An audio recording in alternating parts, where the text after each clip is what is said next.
Is your Wi-Fi randomly disconnecting in Windows? In this quick guide, I will walk you through 5 easy steps to fix this issue. So first of all, update your Wi-Fi driver. For that, search for Device Manager, launch it. Now here you're going to find the Fin option, navigate to the option Network Adapters, expand it. Right-click on your Wi-Fi adapter, like Intel. Click Properties, then go to the Driver tab. Check your driver date and version. Click Update Driver.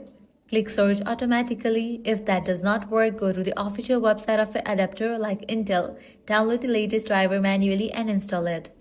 Some systems turn off Wi-Fi to save power. In the same Properties window, look for the Power Management tab. If you see the option Allow the computer to turn off this device to save power, uncheck it. Click Apply, then OK. This will prevent your Wi-Fi from being shut down when on battery or sleep mode. If you are still having the issue, reset your network. Open Settings. Click on Network and Internet. Click on Advanced Network Settings. Scroll down and select Network Reset. Click Reset Now and confirm. This will remove and reinstall all network adapters and you will need to reconnect to Wi-Fi afterward. Use the Network Troubleshooter. In the Start menu, type Troubleshoot Settings.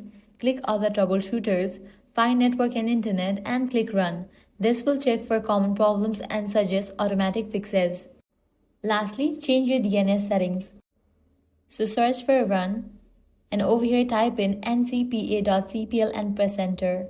Right-click your active Wi-Fi connection and select Properties.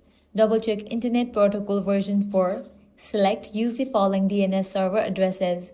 Use these preferred DNS 8.8.8.8 and alternate DNS 8.8.4.4. Click OK to save, and that's it. These steps should help you fix Wi-Fi disconnection issue in Windows. If this guide helped you out, do not forget to like, share and subscribe. Thanks for watching.